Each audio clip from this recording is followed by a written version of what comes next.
காலி பகுதியில் உள்ள தனியார் கல்வி நிலையமொன்றில் தரம் 11இல் கல்வி பயிலும் மாணவி ஒருவர் கணித பாட பரீட்சையில் புள்ளிகள் குறைந்ததற்காக மனிதாபிமானமற்ற முறையில் தாக்கப்பட்டுள்ள சம்பவம் பெரும் அதிர்ச்சியை ஏற்படுத்தியுள்ளது.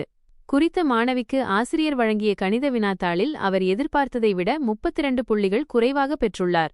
இதனால் ஆத்திரமடைந்த ஆசிரியர் ஒரு புள்ளிக்கு 5 அடிகள் என்ற கணக்கில் அந்த மாணவியின் இரு கைகளிலும் தலா 80 வீதம் மொத்தம் 160 தடவைகள் பிரம்பால் அடித்து சித்திரவதை செய்துள்ளார்.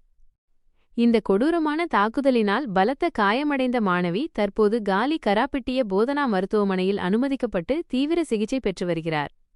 இச்சம்பவம் தொடர்பில் மேற்கொள்ளப்பட்ட விசாரணைகளின் அடிப்படையில் குறித்த தனியார் வகுப்பு ஆசிரியர் காவல்துறையினரால் கைது செய்யப்பட்டார். விசாரணையில் அவர் ஒரு பல்கலைக்கழகத்தில் 2ஆம் ஆண்டில் கல்வி பயிலும் மாணவர் என்பது கண்டறியப்பட்டது. இந்த வழக்கு காலி மேலதிக நீதவான் மகேஷிகா விஜயதுங்க முன்னிலையில் விசாரணைக்கு வந்தபோது சந்தேக நபரான ஆசிரியரை தலா 3 லட்சம் ரூபாய் பெறுமதியான 2 சரீர பிணைகளில் செல்ல நேற்று 19 நீதிமன்றம் அனுமதி வழங்கியது.